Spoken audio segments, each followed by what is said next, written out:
Hello, everybody, and welcome to the Wingless Dreamer podcast, where we dive into the stories, the characters, and the conversations that shape how we see art and ourselves. Today, I had the incredible pleasure of interviewing Wren Valentino, an actor, film producer, writer, and the best selling author of over 20 novels. We spoke about something that has fascinated and frustrated audiences for decades: the evolution of queer representation in film, TV, and literature.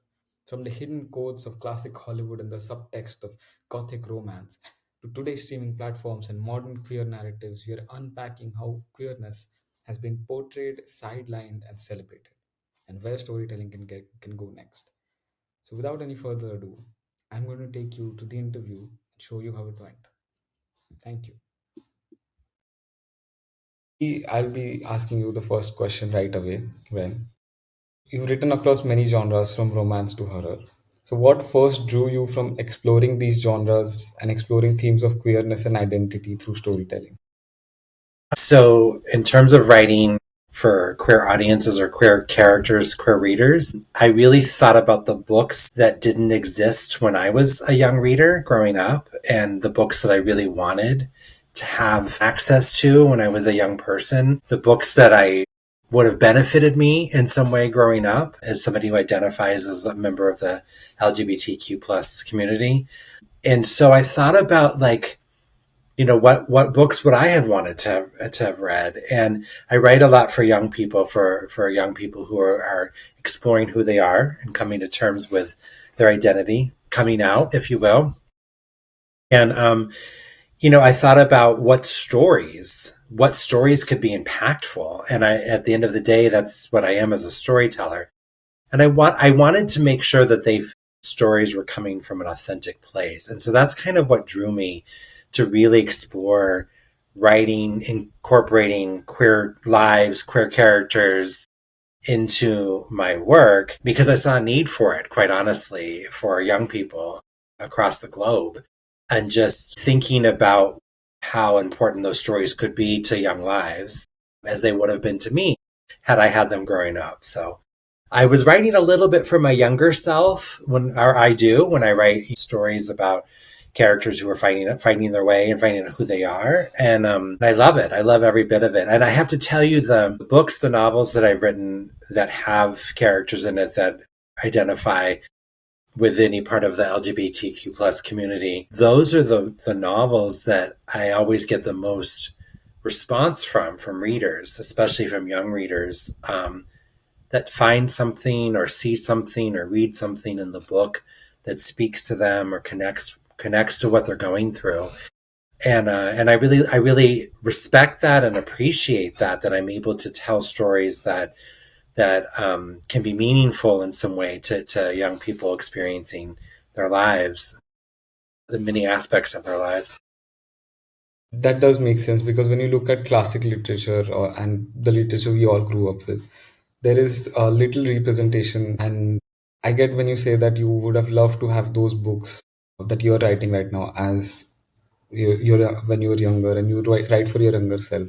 So when you look back at classic literature, do you see any, like you read Oscar Wilde maybe, and you see Mm-hmm. that maybe that's the beginning of this sort of a rebellion in literature, that Mm. to just get out there, that get your identity out there. Do you feel any sort of connection with that? Definitely. And I mean, Oscar Wilde is a fantastic writer, and I've produced and directed some of his plays. So I'm a huge fan of his plays. But the way I look at it, we have one Oscar Wilde for how many other, authors and books that don't have any representation for the queer community in it. So I'm grateful to the legacy and the history of people like Oscar Wilde for being in the times that those books were written and those themes were touched upon. But even Oscar Wilde, ended up in prison for the last part of his life for being true to who he was, sadly. But I think about writers like Langston Hughes, who really turned poetry upside down, and James Baldwin with books like Giovanni's Room that really were monumental in the shift in contemporary literature. I mean, even those are, 50, 60 years old now at this point, if not older. And so, but in the time that they were written I hate to use the word brave, but they were so brave in terms of being, challenging in some ways and really telling the lives of people, of stories that, that characters that identified as queer in some capacities. But yes, I do. I love, love, love classic literature. As you know, I've written read and written many forms of classical literature. Huge Jane Austen fan, of course. But and I appreciate so many things about the beauty and the mechanics of those beautiful, well crafted stories. There's a reason why we still read them many, many, many years later. But I do wish, looking back, that there was more representation in classic literature. And I think Sometimes it's there, literature, but you have to dig really, really deep to find it. it's hidden, but I think that's what literature is supposed to be, right? Like it's supposed to mirror life and supposed to mirror all life. You can't hide anything from literature. So Yes. I think that's what it does best, and that's what you are doing right now, and it is a great need. But you're also a film critic. How do you feel about the stereotype characters in maybe old Hollywood movies that are shown as villains or eccentric outsiders? And Murderer. do you think the murder? Yeah. Do you think that Someone that either has to really? die or commit suicide or be Yeah. punished in some way. Yeah. It's Yeah, I get it for sure. they're always written as flat characters who have a typical mold. And do you think that shapes people's perception differently, in a bad kind of way? Yeah, I mean, I think we've come so far in the world of queer cinema. I love, love classic films. I'm a huge film noir, for example. And anybody who studies the history of cinema, specifically Western cinema, there is there's not a lot of queer representation. And to your point, it's either the comic relief, a very over the top, flamboyant, campy character, if you will, there for laughs, right? And some of them were fantastically talented comedians that played those roles. But you never saw the depiction of love or the depiction of relationships or the depiction of everyday life. And that was few and far between and took us many, many years and many, many movies to get there. We're still getting there, right? And there was, you know, early in queer cinema, there tended to be some tragic component, even in queer literature too, that like I was saying earlier, that there's some death or some sadness of some kind. And instead of just letting people have a happy ever after for now. But I do think it's very important, looking back at the history of cinema, to recognize the little, even though it was a little representation, the filmmakers and the actors and the people that were willing to go there in some capacity or another, that were thoughtful enough of saying, hey, we have a choice here, let's make this choice and get some sort of representation. It might not have been the best representation in terms of, you use the word stereotype. But and then, stereotypes still exist to this day, even in the depiction of LGBTQ plus people on the screen, big or small. But I'm grateful that the representation was there in cinema, even if it was stereotypical. I hate to say that it's like a case of it's better than nothing, but it did give us a starting point of like, okay, we want to do better than this. We want to tell better stories, more truthful stories, more developed, more multifaceted stories. So here's our starting point. We've got somewhere to go, right? And you look at Do you think? films, the shift really started to happen in the 70s, where Yeah. things about male sexuality and films about two women in love and things like that really started to seep into mainstream movies and mainstream cinemas in a really wonderful way. And like many shifts in cinema, a lot of that work has been left to the independent filmmaker that is making films outside of the studio system even today, that they're self-financing, self-distributing, but they're telling those stories because that's the only way for a lot of filmmakers is to be able to do it themselves to get the story out there. So I'm very grateful to the independent filmmakers that still embrace characters that celebrate queer identity.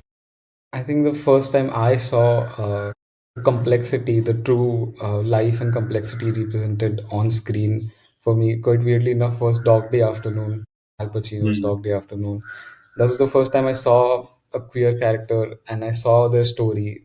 I know it's based on a real story as well, but for me, every time I watched a movie that had a queer character in it, they had a certain role. They were supposed to just come in and laugh or make someone laugh, and they were just supposed to be eccentric. But that gave me a perspective into how we all are people and we all have stories and everything. And I really like that film for doing that as well.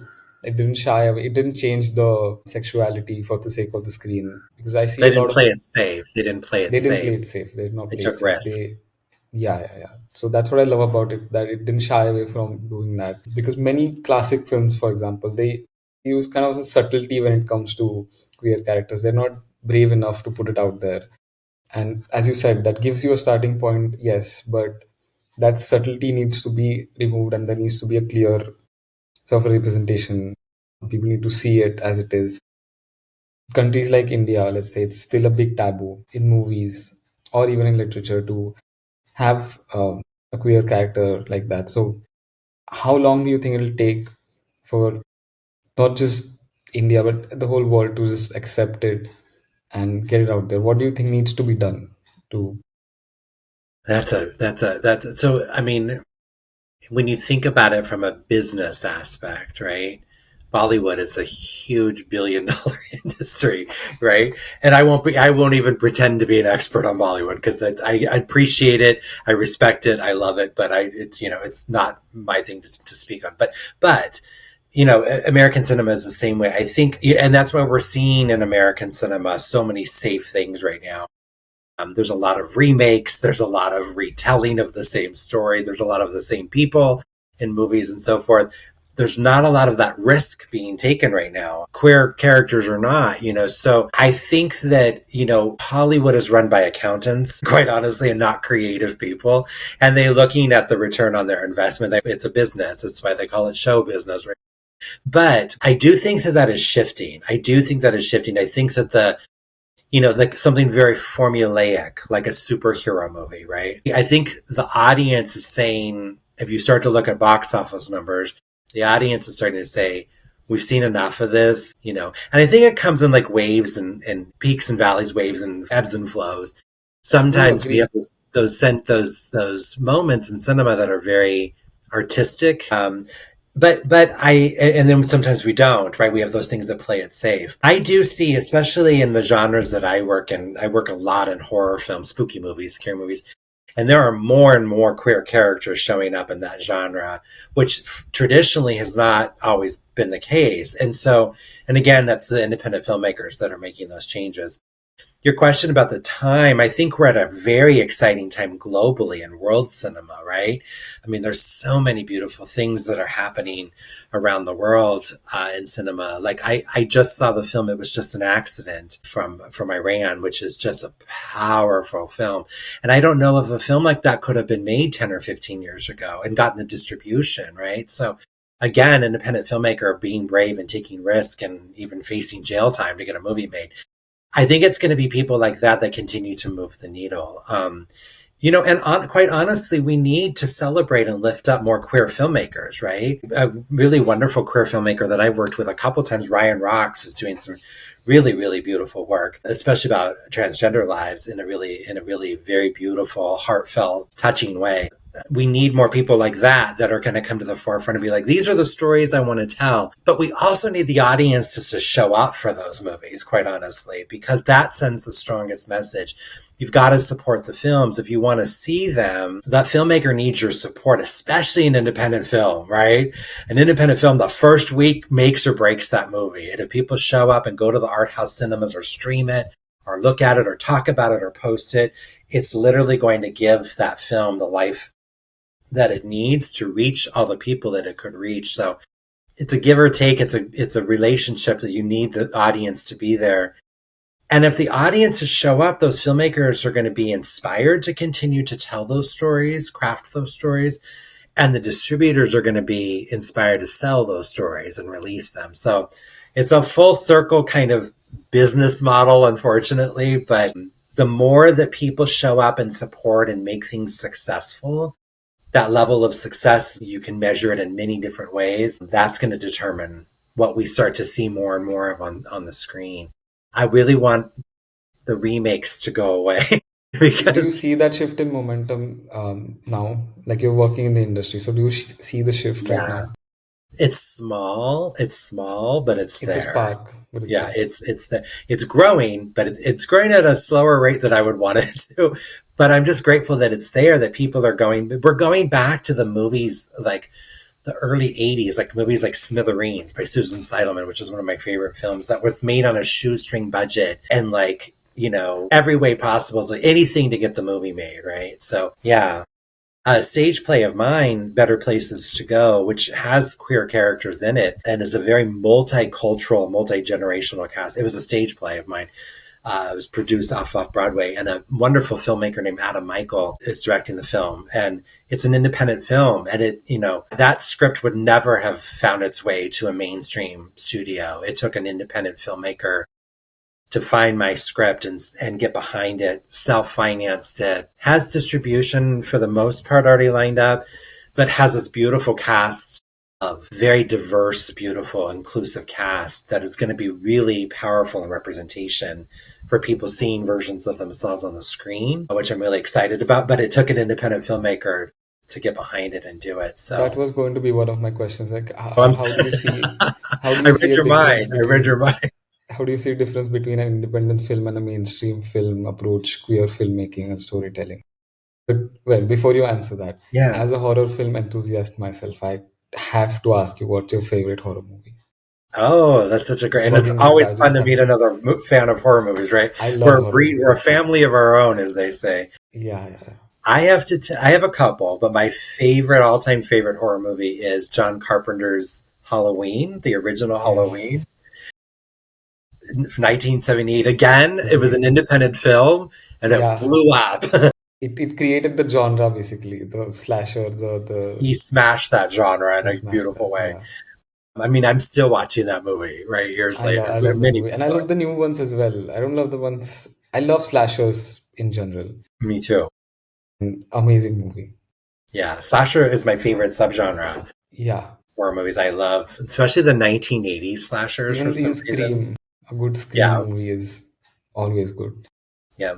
Which, I mean, Scream, the first one especially, really turned the genre upside down. They killed Yeah. Drew Barrymore in the first 7 minutes. We Yeah, didn't know yeah, what yeah. was That going was to happen. What? we did not know. Barrymore, Yeah. right? I mean, That it was a just turned big it eye upside opener in terms of storytelling as well. You could introduce a character like Drew Barrymore and just kill her. That right. gives a big impact. Because then you don't, as an audience, you don't know what to expect because the Yeah, yeah. unexpected just happened, right? So, which And I then love they about, just come out with two killers, and then everything you are expecting goes out the window. So, right? and spoiler Yeah, alert, but yeah. It's a great so franchise, very successful very franchise. successful. I could see the masks everywhere um, Mm-hmm. Mm-hmm. on the streets, and I never knew before seen the film. I'd seen the mask, I never knew where it was from, and then I said, okay, it makes so much sense now. Yeah, put it all together. Mine would be for the pure sake of nostalgia. It's Conjuring. It came out when I was really young. I watched it. I was really scared. The first one. I think that's for me the whole big house, family moves in, getting haunted, that whole thing. But yeah, And I'm a huge fan of Lily Taylor, who's in that first movie as the mom yeah, with the clapping, which is yeah, such yeah. a, like, that's an epic scene. And she's wonderful in that. It's a great, What do you think about the latest one? Do you think I've not seen the latest one. it's fine? It's not that good.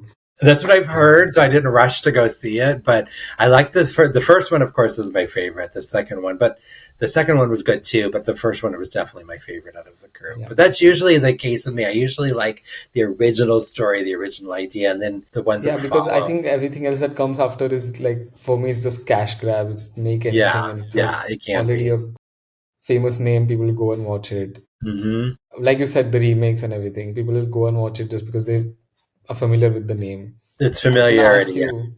you, like you said, you can see the shift and the momentum, right? But I do feel bad when I watch movies like The Smashing Machine that just came out, Hmm. flopped in the box office. Even the new Springsteen movie doesn't earn as much money as, let's say, some commercial remake of an old movie or maybe a live action adaptation or something. So, how much onus do you think is on the audience to know what movie I mean, what movie to watch basically? Do you think that critical thinking in terms of the audience is lost somewhere? I think there's a lot of things that are happening with that paradigm, if you will. So I think one thing is that movies are very expensive to go to nowadays. I mean, going to the cinema, like, right, it's an event now. It's very expensive for a family of four to go to a movie, even a matinee, and have snacks and all that. And movies, and in the cinema are competing directly now with streaming movies, which are still cinema quality movies that are being released direct to streaming, right? And I also think too, we're living in a little bit of that post pandemic world still. That people are still not 100% comfortable about going out. We got really used to, we got told to stay home, and we're still listening to that, right? So I think there's a little bit of that. I think the cost is a big factor. I think people have access to movies now on their couch and they don't have to leave their house. And so I think that is having a huge impact on box offices, quite honestly. I think the movies that we used to make that had a slow opening and then built up that following over a couple of weeks, they're not given that opportunity anymore, right? Right out the gate, if a movie doesn't take off in the first week, it's out of the theater before you can, a lot of movies have the shelf life of yogurt. It's the same thing. So I think it really, if a shift is going to happen in cinema, what we're talking about, where story and artistry and representation and all those things come back to the fore, those story driven movies, right? Like The Last Showgirl is a great example of that. Sofia Coppola's movie, which was not Sofia Coppola, Gia Coppola. Sorry, Gia Coppola. Beautiful film, right? But that film was really celebrated and saw because of Pamela Anderson's and Jamie Lee Curtis's performances in that movie. And without those names, I don't think it would have. So it's such a dichotomy. But audiences, if they want to see better films and get away from the things that we're being sort of spoon fed at the moment, have to show up. You have to support. You have to go out and see the movie. But even if you talk about the movie and post about it on social media and you share it with friends and you tell people about it, that's still helping those movies that need to be out there. But in the industry, the box office is everything. The audience is everything. The numbers. It's a numbers game. And so if the numbers are there, it'll be that much easier for the next filmmaker to get that financing or that distribution to make that really beautiful, well-crafted, artistic story that touches us in some way, right? I mean, not all movies have to have a deep, profound message to it. Some of them can just be entertaining, but like movies I go back to, like Little Miss Sunshine and movies like that were just so incredible stories that just moved you and transformed you and the audience in such a wonderful way. So we need more of those. But for that to happen, I really think, not to put it all on the audience, because those filmmakers need to show up and make those movies too. But movie makers are relying on the support of the public, and if the public isn't there, they're not going to get another movie made, quite honestly. So it's tough. It's really tough. And it's hard in the era of social media. It's such a competitive, flooded, all the platforms that, you can't rely on it like you used to be able to about 5 or 6 years ago to help you get the word out, because there's so much messages out there. But I sound so doom and gloom. I'm really hopeful for the future of cinema. No, it started out as the social media thing started out as having a platform and everything has an audience now, but it has kind of just become a messed up Too thing much. now. It's too much now. It's too much. Yeah. I think there's like 400 something at the last count streaming content, like streaming outlets across the I globe. remember when there was just one or two big Netflix was Netflix. we had a couple. Yeah, I remember going Yeah, to the video store and renting videos. I remember compact discs. I remember Yeah, that. that's as far back as you go. I Yeah, go that's back as a far little back as I further. go. I remember having compact discs. But yeah, we have come. I would love to know also your opinion on queer representation in other art forms, like let's say music. For me, someone like Elton John is such an icon for me. I listen to Elton John every day. That's another movie, his biopic Rocketman, that did not play it safe. They went all the way, and I love Yeah, that they did that. yeah, And I love that he isn't such an outspoken supporter of. He has his own charity as well. I read about it and I was deeply inspired in something like stand-up comedy as well.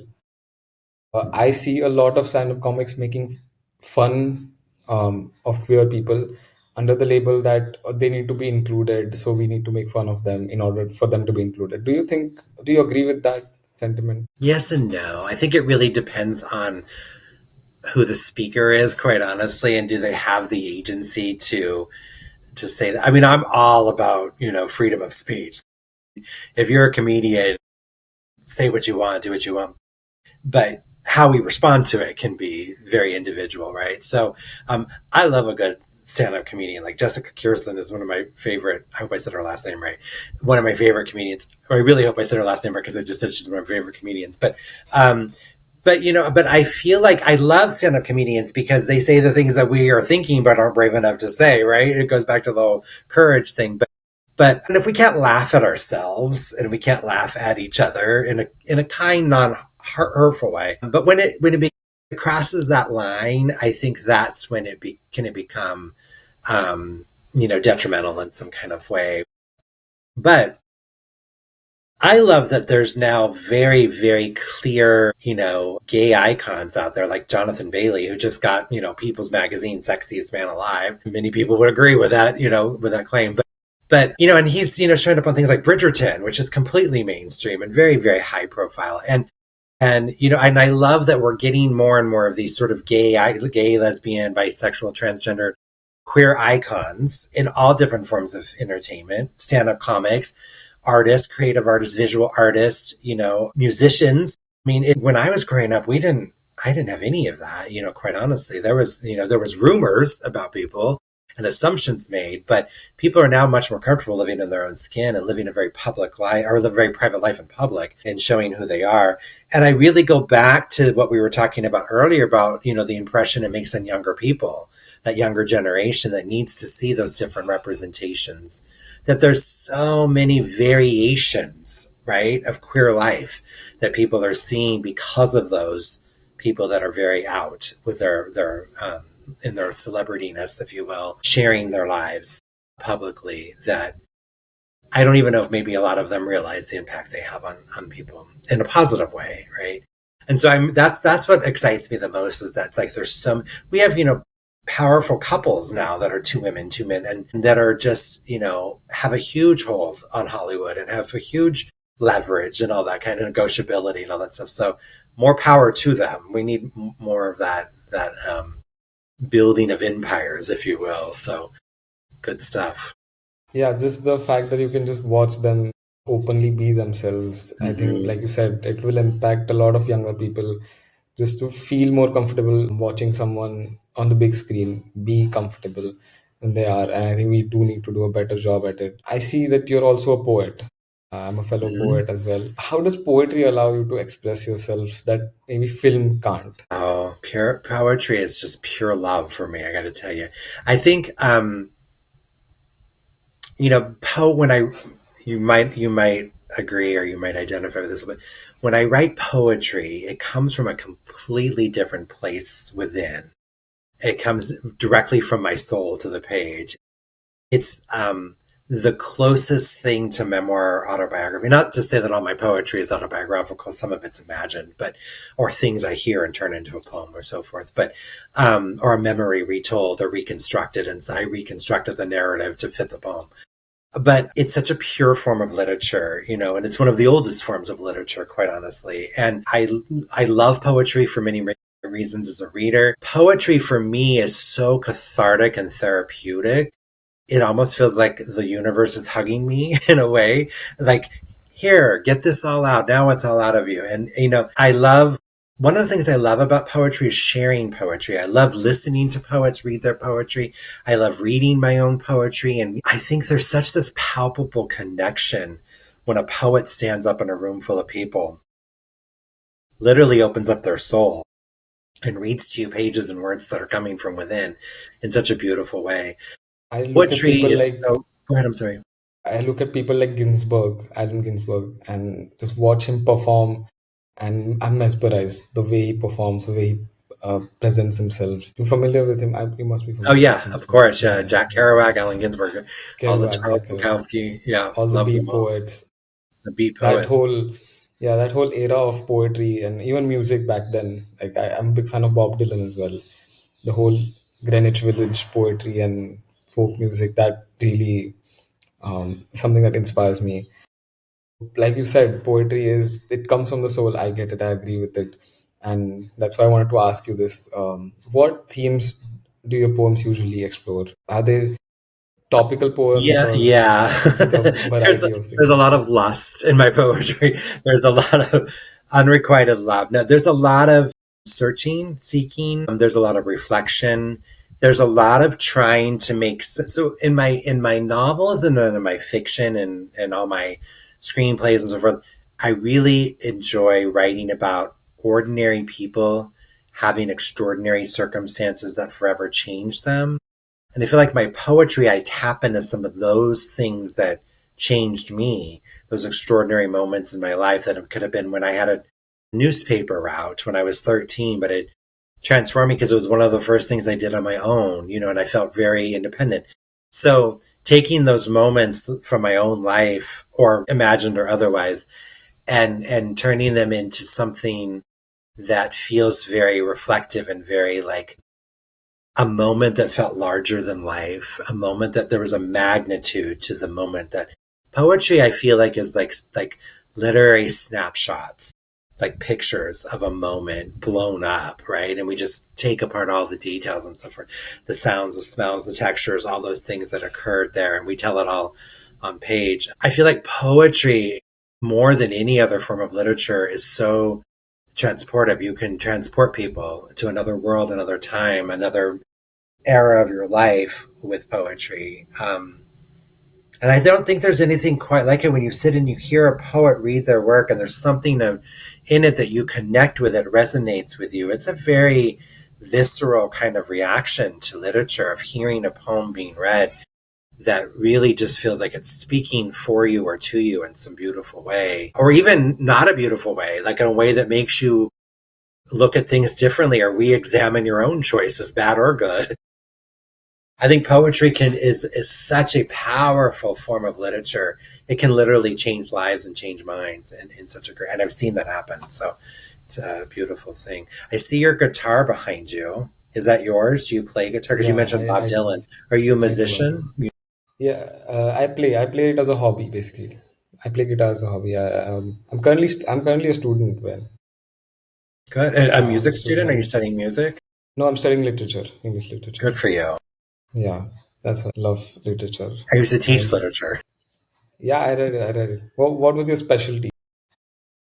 I actually taught a lot of global literature, multicultural literature. I like to sort of shake up the white old man, dead man literary canon that I love Shakespeare like anybody else, but I also love Sandra Cisneros and Joy Harjo and people that I feel like a conduit. I feel like a lot of times when I have an opportunity as a teacher in a classroom, I'm choosing books to introduce to my students that either had an impact on me, something like Carolyn Forche, A Country Between Us, that just, which about a year in her life living in El Salvador, that just changed me in the way that I thought about poetry. So it's a little bit of that pay it forward of like, let me share this with you because it was so transformative. But I love being the person to introduce young writers, not even young writers, just writers in general, to poets that they might not have known, or writers, authors they might not have known in some exciting way. So I love it. I love it. I love being like, here's a book I think you read, and they come back later and be like, I didn't even know this existed, and now you do. And it's so much better when the teacher just enjoys it as much as the students do. They're And passionate about what they they're teach. passionate about what they teach. Unfortunately, when we are running out of time, I would like to ask you one last question before you Yeah. go. This quote I read, I read it on a T-shirt, but still in my head, like art should comfort the disturbed and disturb the comfortable, and that really stuck with me. That uh, why I really need to know art. It should explore all these themes that should just disturb the people that are comfortable, and it needs to do that. It has been doing that for centuries now, and I love the steps that you're taking in order to explore the themes of queer identity. And um, just one final message I would like for you to give to audiences, critics, as well as poets, filmmakers, everybody, on what they can do to break these stereotypes, and how queer storytelling can move forward, and where would you want it to be in the next future. Yeah. Yeah, I think it all begins with a story. I think if I was talking to somebody who was just writing, starting a writing career, writing journey, so often we're pressured to write to expectations of other people, whether it's audience, publisher, or whatever.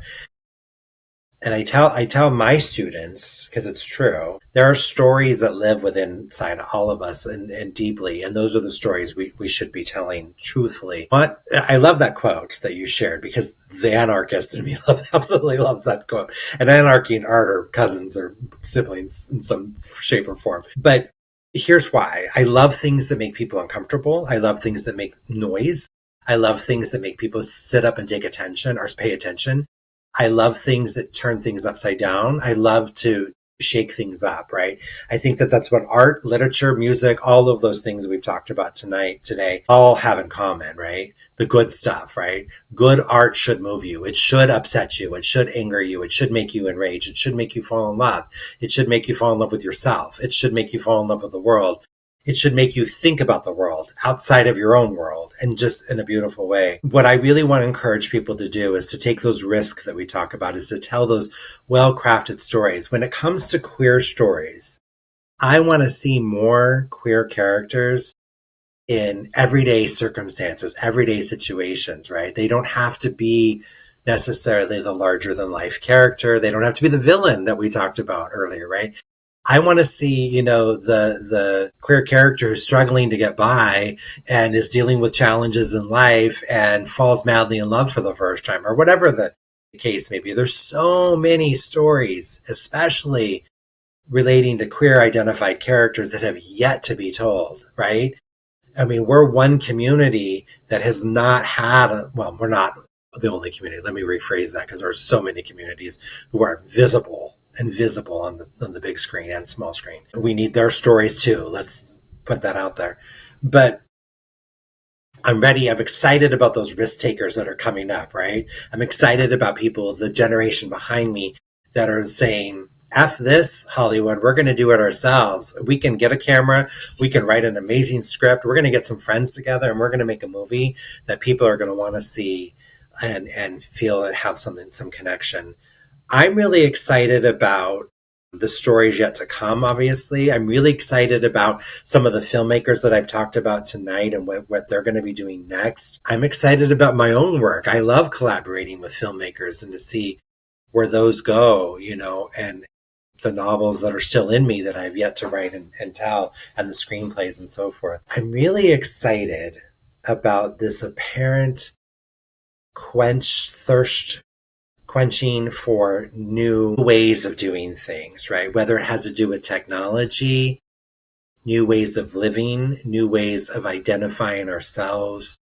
All of this newness is innovation, and it's going to lead to innovation of creativity. And I feel like there's a renaissance. I know that sounds very hopeful and very like old person. Like, I hope they're good, but I feel like there's a beautiful artistic renaissance that we're on the brink of, that we're going to sort of get rid of all this high level commercialized kind of stuff and really get down to the basics of humanity. We have such a lack of it right now across the world that it's really going to be up to the artists out there to lift us back up to where we need to be, and then even beyond that. So those are high expectations, but I feel like it's coming. I really feel like young filmmakers, young storytellers, young artists are really thinking enough is enough. Let's get back to some compassionate, humanistic storytelling about real people experiencing real things that we all want to see, right? When you spoke about the Renaissance, I agree. I've always envisioned a Renaissance coming in. At least I want to be alive to see it. You will And I be. love I hope so. I love what you said. I love your insights. And just the fact that you are so comfortable sharing it, and that you said that the old films, the old literature like Oscar Wilde gave the foundations for that. I think you are doing something similar for future generations that look back, read your work, or read the works of filmmakers that you have mentioned, the poets you have mentioned, and they'll think, okay, this is where we lift even higher now. And I've loved this conversation that we have had. I hope you've enjoyed as well. Thank you so much. I have. It's been such a pleasure to talk to you, and thank you for having me on the show. It's been so wonderful. And thank you to Wingless Dreamer for all the great work that they do as publishers. They give opportunities to so many voices and so many storytellers, myself included. And so just very grateful to them and all that they do. We're grateful to have you, Wren, as well. And with that, I think we can end the interview. All right. That was the end of the interview, and a huge thank you to Wren for joining me and for such an eye-opening, funny, and deeply thoughtful conversation about queer representation in stories old and new. It's fascinating how much queerness has always existed in art, sometimes whispered, sometimes shouted, but always there and always waiting to be seen. If you enjoyed this episode, don't forget to follow. Don't forget to share this episode. Leave us a little love. Tell everybody about this podcast. And you can check out the Wingless Dreamer website on winglessdreamer.com. Find out a blog post, submission links, and everything's on there. Until next time, keep reading, keep watching, keep listening, and keep celebrating the stories that dare to be fully themselves. I've been your host, Keyur, and this has been the Wingless Dreamer podcast.